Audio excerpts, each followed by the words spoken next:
Assalamu alaikum wa rahmatullahi wa barakatuh, and a hearty and warm welcome to the Voice of the Cape's Matric online revision program brought to you in collaboration with Futures Academy Essays Online High School.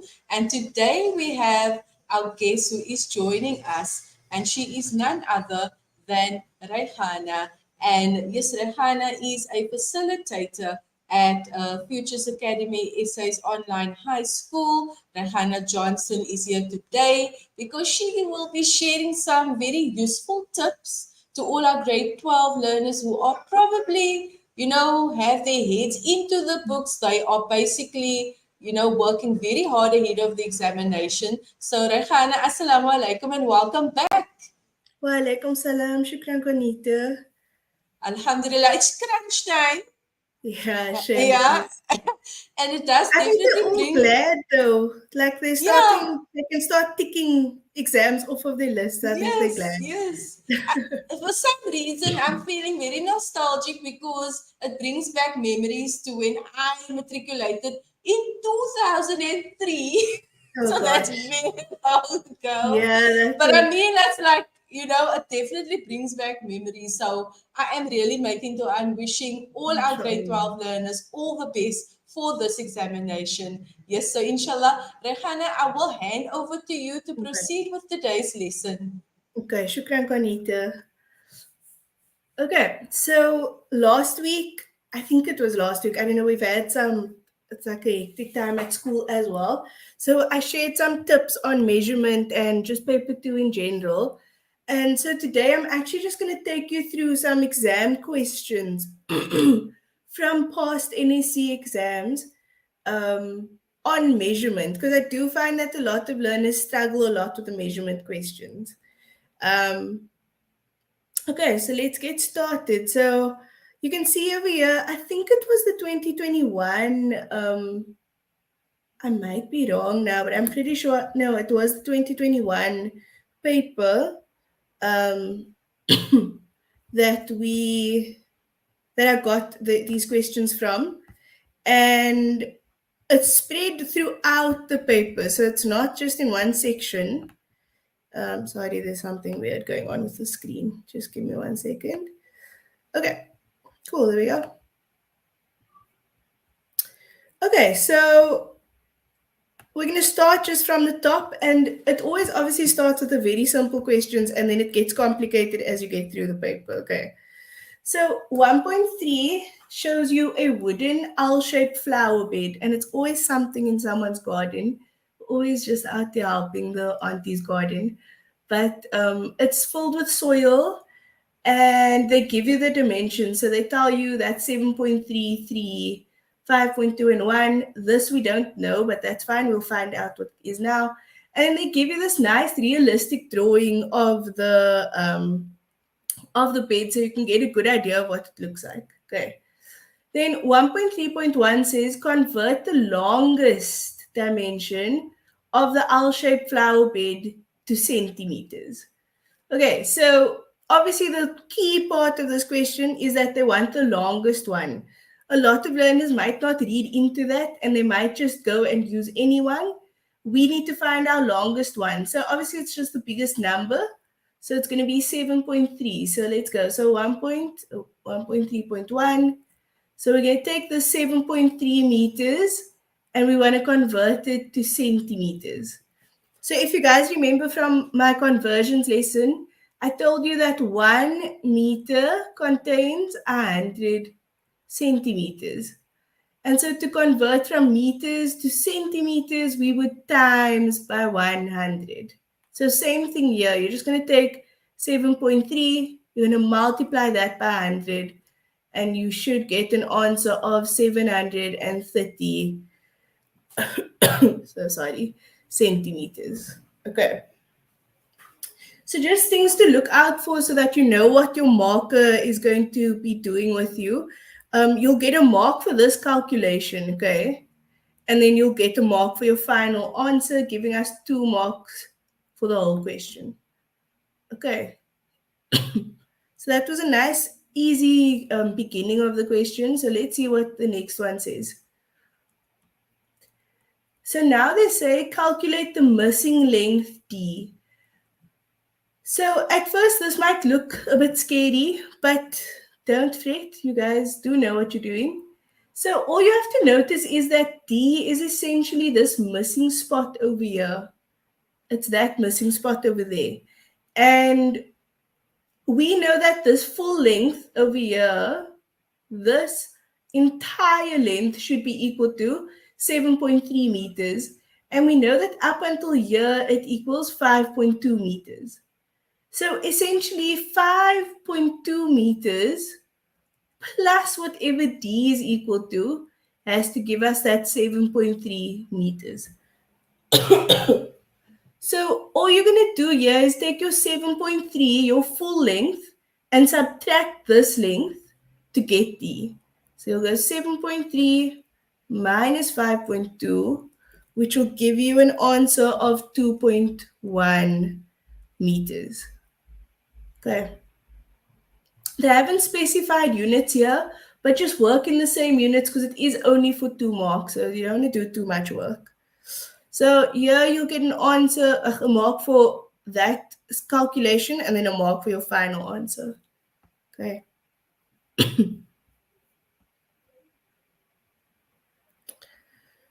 Okay, so question 1.3.3. So it says the volume of the flower bed with materials can be calculated as follows. So let's just remember what volume is. Volume, the easiest way is to think of it as filling up a bottle. Okay, so the space inside of a shape that like that water could take up inside of a shape. So they give you the formula for the volume over here, and then they simplify it and everything. And they say state which value in the above calculation represents the height of the flower bed. So we're looking for the height. So generally, so what are we on? 1.3.3. Generally, volume is equal to the area of a base of a shape, okay, and then multiplied by its height. So in this example over here, they've broken it up into 2 shapes, right? You're going to have like a rectangular shape over here and a square or another smaller rectangle. So you can see over here, these calculations are your areas, these first 2. And the thing that both calculations have in common is this 0,5. So your answer there is going to be your height is equal to 0,5 because it's the area of your shape times the height. So that's what both calculations have in common. So it's going to be 0,5, and don't forget your meters, okay? Because you won't get marks if you don't have meters. And that's an easy 2 marks for you guys. Okay. So that's the first measurement question in this paper. Very simple. It's not too difficult. Basic conversions and then just like interpreting diagrams and stuff. But it does get more complicated. Okay, but remember, it's only complicated because you have learned this, and you'll only learn by getting challenging questions as well. Okay, so this is about a bookshelf that we can use to store our files on. And CD decides to buy a second-hand wooden bookshelf with 2 shelves as illustrated below. They give you the dimensions. The inside width of the shelf is 162 centimeters. So what that means is it doesn't include the little bit of the shelf on the side, this wooden bit, okay? So it's just the place where you store your books. Your total outside height, so this includes the wooden bit, is 80. The inside height is 40. So that's B over there. Okay, and then your first question says, the top shelf has a thickness of 1.5 centimeters all around. So that means that the wood, so if this is my shelf, okay, sorry, I'm like not the best at drawing, and having to draw on a computer is never great. Okay, so let's just go Oh, I can actually make straight lines with this though. Okay, if this is my shelf, okay, then, and this is my outside lines, imagining that it's all the same length. Okay, so they're telling us that this thickness of this shelf is 1.5 centimeters. Okay, so the wood outside is essentially 1.5. And then they're asking us to determine A, and A is the outside length of the bookshelf with the thickness. So A is going to be your length of your bookshelf, so this guy, plus 1.5 on this side, and plus our 1.5 on that side. Okay. So what is the length of the inside width of my bookshelf? We know it's 162. It's going to be the same for this. So what are we going? We're going to go A equals, so it's going to be 162. But we're going to add 1.5 on the left for this bit. And we're going to add 1.5 on the right. Okay. And then our total there, and oh, don't forget your centimeters, and centimeters. And your total there will give you 165 centimeters. Okay. So that's the full width or length of the bookshelf, including the thickness of the wood. Okay, so what was that? That was 3.1.1. Okay, so then in 3.1.2 it says the base of the bottom shelf is 4.5 centimeters thick. So this wooden bit over here is 4.5. Okay. Determine B, the inside height of the top shelf. Okay, so the inside height of the top shelf would be just wherever the books can fit, right? But we know that the full length of this is 80. So let's start there. So we're going to go, we need to calculate B. Okay, so maybe I must actually also just draw this for you guys. So here's the full bookshelf. Okay. And it's just, this is B. And B has this thick base. Okay. But we know that from here to here is 80 centimeters. We know this is equal to 40. From there to there is 40. And we know that this, they told us now, is 4.5. Okay. So we are calculating B over here, which is this bit over here. But keeping in mind that there's still this, okay, so there's still this thickness of the wood over here and the thickness of the wood over here. So this thickness over here is 1.5. That's still A. So I'm going to just put this here. And the thickness over here is still 1.5. So essentially, this 80 centimeters, I'm just going to write it up here, guys. Sorry that I'm drawing like this. The 80 centimeters, if I subtract all of these, should be left with whatever B is. Okay, so it's going to be 80 minus, I'm going to start from the top, minus 1.5, minus another, wait, let's do it like this. I think it's going to be easier for you guys. Okay, so we're going to go 80 minus 1.5 minus another 1.5. So that's those two. Minus the 40 of the inside width and then minus 4.5. Okay, and then at the end of this, you'll get that B equals 32.5 centimeters. So you just plug that straight into your calculator. And that will give you the inside height of your top shelf. Okay. So for this one, you'll get a mark for, you'll essentially get a mark for this height. And then for all of these calculations here, And then for your final answer as well. Okay, choose a 3-mark question. Okay, so now because I drew, so let me just do this. I just need to move everything up now. So put it out. And if I must just, okay, no, let's just leave it like this. I'm actually just gonna erase. No, okay, I'll leave it and then see how it goes. I might just erase this shelf drawing though. Let's see. Okay, so it says the total outside height of the bookshelf is 31,496 inches. Okay, so now they're throwing some American measurement into the works. Then it says determine, rounded off to 2 decimal places, the conversion factor for the height in the form 1 inch equals blah blah blah centimeters. Okay, so let's have a look. I'm going to erase this drawing because it's also just taking up a lot of space.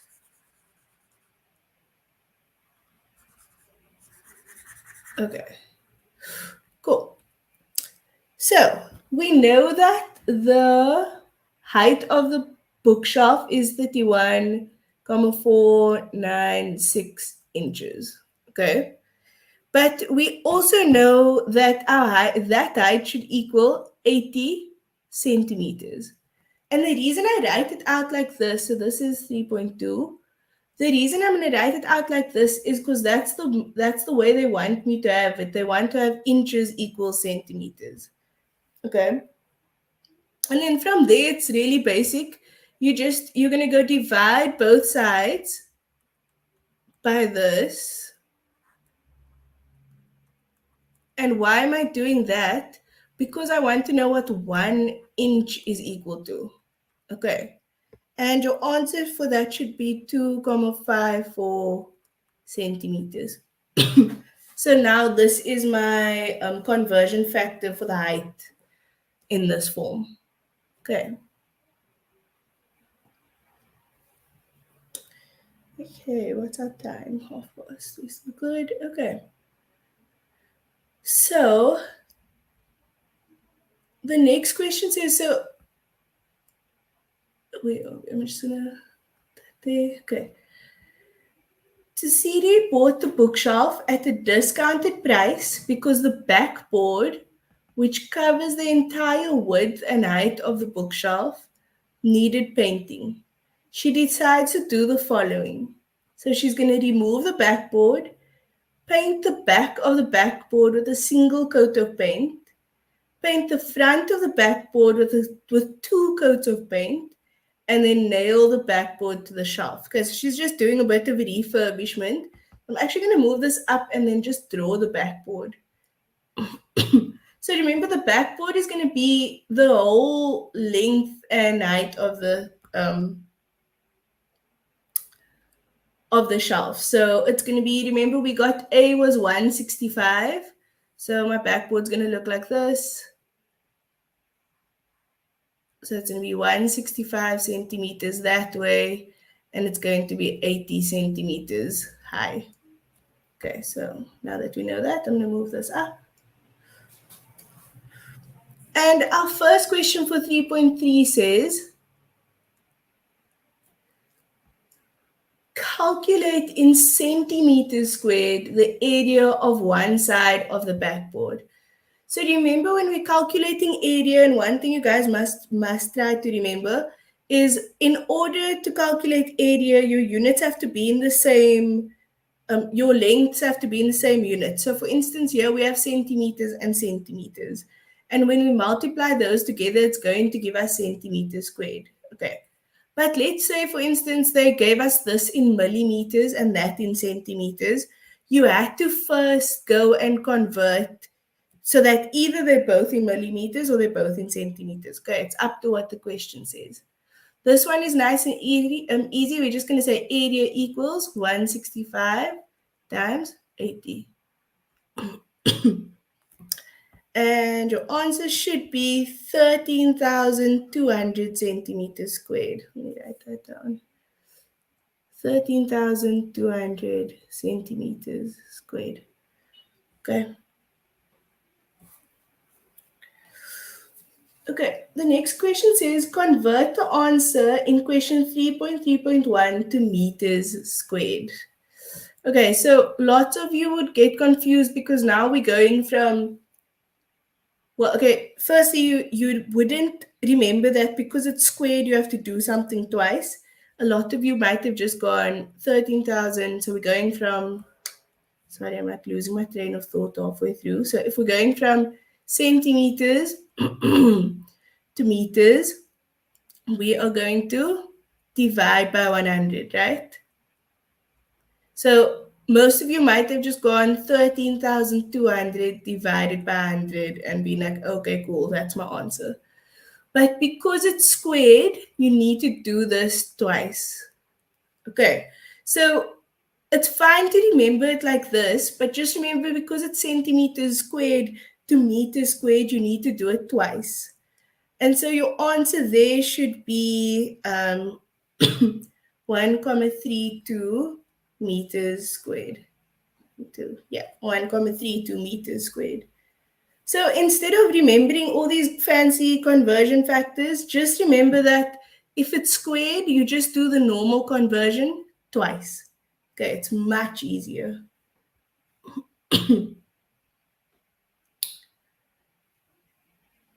Okay, so 3.3 says 1 liter of paint covers 6.9 meters squared. Determine, rounded to 2 decimal places, the number of liters of paint required to paint the backboard completely. Okay, so for this question, we need to take into consideration that she's going to paint the backboard with 1 coat on the back and then 2 on the front. So altogether, she's making 3 coats of paint. And okay, so just remember she's making 3 coats of paint. And each coat of paint is going to be 1.32 meters squared, right? So there are 2 ways you could have gone about this. Let me just move this up. The first way is to go and say, okay, I know that I need 1.32 meters squared. That's how much I'm going to cover. And I know that 1 coat is 6.9. So to paint the backboard once, I'm going to use 0.1913 liters of paint. Okay. Then you have to go, okay, but now remember that I'm doing this 3 times. So I'm going to multiply this by 3, which is going to give you 0.57 liters. And so that will be the number of liters of paint that you need. So that's our first method. The other way is you could have gone, I know I need, so that's 1. I know I need 1.32 meters squared. That's what I'm covering. And I know that I'm going to do that 3 times, okay? Which is going to give me, let me just get my calculator because I didn't do it this way when I,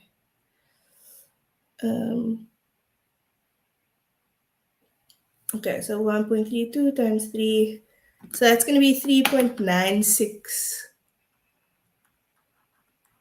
That's how many meters squared we're going to cover all together, okay? And then you just use the same approach. So you'll go 3.96 divided by 6.9, and you get the same answer of 0.57 liters. So this approach for me is the easier option. I don't know, it just works with my brain a little bit better. Either one is fine though, it gives you the same answer, okay? Just watch the marking for this. So you'll get a mark for doing this or for doing this one. And then you'll get a mark for timesing by 3. And you'll get a mark for this simplified versions over here as well. Okay, so don't just do this times 3. Do this, simplify it first, and then multiply by 3. So with math lit, as far as you can, try to simplify things, okay? Yeah, and then you obviously will get a mark for your final answer. And then another thing, so that's 1, 2, 3, 4, and this question was out of 5 marks.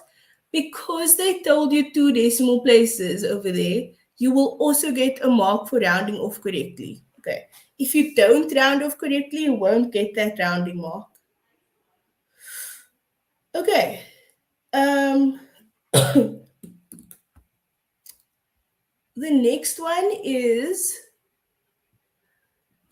it says that the CD stated that one 500 milliliter can of paint is sufficient to paint the backboard completely. Verify with calculations whether a statement is valid. Okay, so let's see. So we know that now. Let me just, okay. So we just calculated the amount of liters we need. So essentially what you need to do now is actually just convert that to milliliters. And so let's just remember that 1 liter is equal to 1,000 milliliters. How many marks is this? Yeah, 3 marks. So to go from liters to milliliters, you're going to times by 1,000. So let's do that first. So we're going to go our 0.57 and you're going to multiply that by 1,000. And that's going to give you 570 milliliters. The next step is to just compare what she's saying and what you've calculated and see if it's right. Okay, so there we go. She says that one 500 milliliter can of paint is sufficient. So you'll go, it's not. So you'll go, therefore, it is not sufficient. Or actually, you should start by going 500 milliliters is less than 570 milliliters. Therefore,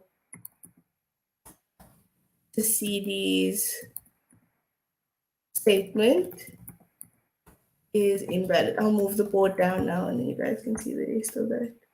Okay. Ooh. Okay, therefore the CD's statement is invalid. So with these questions, the end like conclusion is really important. So just remember, okay, thank you.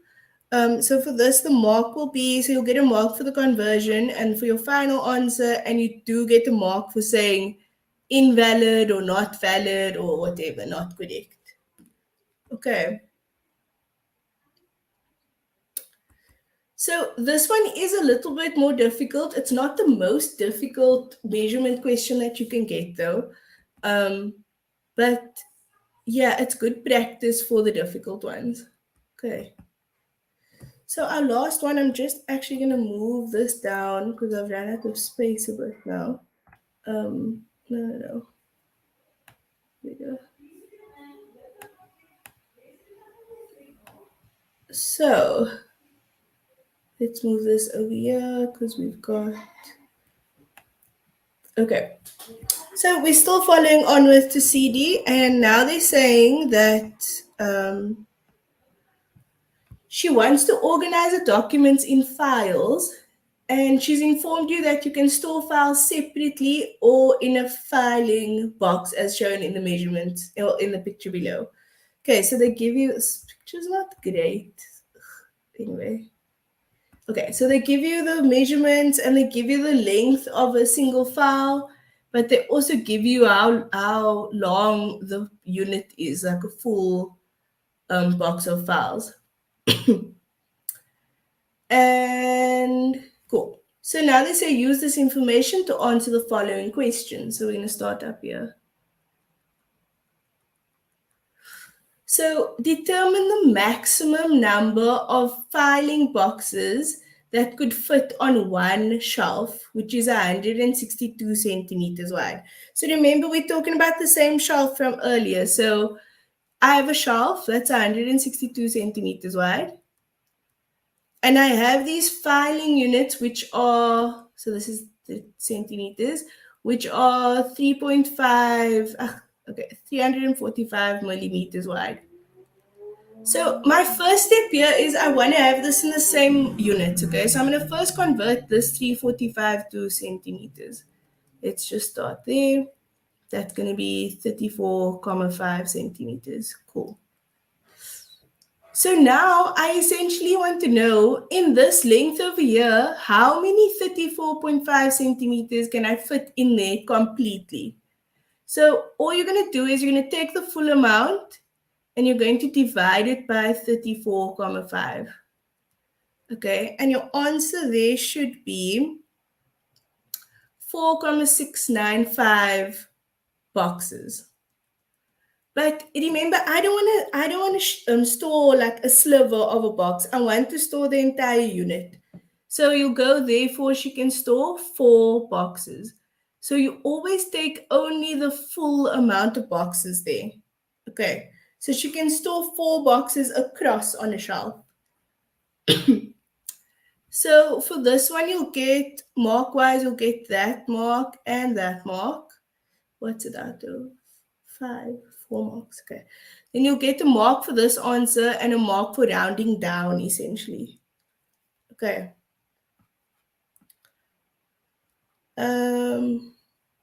Okay, so then it says calculate the difference in the number of files that you can place on one shelf if she packs the shelf with single files rather than filing boxes.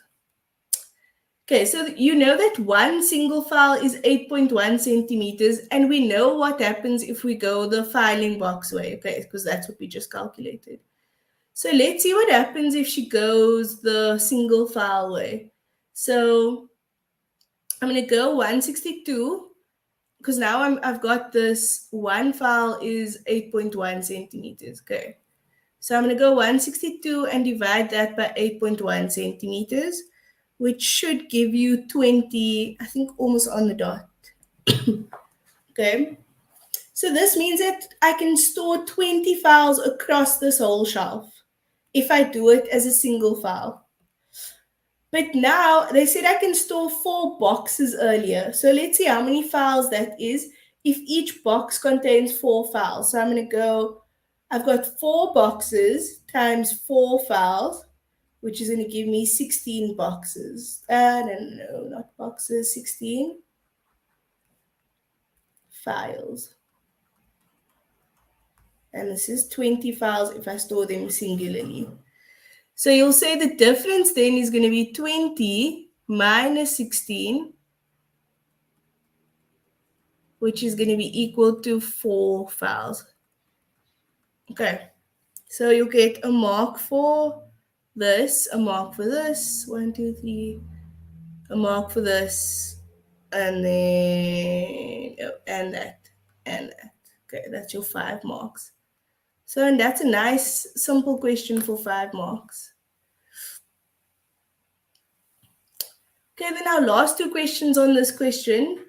So 3.4.3 says, give a possible reason why TCD would prefer the filing boxes. So even though we know she can store more files using single files, why would she prefer to use the filing boxes? So with these questions, there are lots of different answers that you can give. Okay, so I'm going to give you some of the options. So just thinking about my own like home office, filing box will be neater to store. Okay, it's easier to store, it's neater to store. That's one of it. In the filing boxes, the files will stand up straight. Whereas if you file them singularly, sometimes they'll get a bit lopsided. The box could also prevent dust from collecting on the files. That's another one. It could be easier to separate the files or to categorize it and organize it yourself that way. And the boxes will also allow, so the files will be there'll be less damage to the files in that way. Okay. So any logical reason would be fine for that question. Okay, then our last question. So this is what, when we were talking about the exam guidelines, I said They just add probability into it. Okay, so probability is not a full section. So this one says Tsidi bought filing boxes to pack the top shelf completely. She could not remember in which file she placed a document. She randomly chooses one of the files out of the filing boxes. Determine as a percentage to two decimal places the probability that the file she chooses will contain the document she is looking for. Okay, so let's remember, so she's using these filing boxes now, which means that now instead of essentially what's happening on this shelf, we've got a box with four files, and then another box, okay, with four files, and then another box with four files, 1, 2, 3, 4, and then it's just extend, and another box with four files. Okay, just imagine that those are four files. And they're saying that she randomly chooses one of the files out of the filing boxes. So in total, we have 4, 8, 12, 16 choices to make over here. And she chooses just one. So yeah, our probability is equal to 1 over 16. Okay, that's in fraction form. They ask it as a percentage. So remember to change anything to a percentage, we just multiply by 100. And your answer should be 6.25%. So here you're reminding to round off to two decimal places and to present your answer as a percentage. What's this? Out of 3 marks, so you'll get a mark for this, for your probability. Then I think then you'll get a mark for your percentage and then for your final answer as well. Okay. That's how it usually goes. Okay, so guys, that I've taken you through a full measurement question and more in one of your papers. So hopefully you have a better idea of how to deal with measurement now. Questions in math lit are very different sometimes, so you need to prep yourself by working through past papers. That's the best way. Okay, but I think for today that's it from me, and I think we are going to try to have another session early in next week because you guys are writing in next week as well. So yeah, but that's it from me for today. Great stuff. And also big shukran to all who have shared this post. I see there are quite a few shares. Do continue liking and sharing far and wide in order for matriculants to benefit from the session. So Raihaanah, shukran once again, and we look forward to having you back next week, inshallah. Yes, inshallah. Great stuff. All the best to our grade 12s, inshallah. For now, we greet you. Assalamu alaikum wa rahmatullahi wa barakatuh.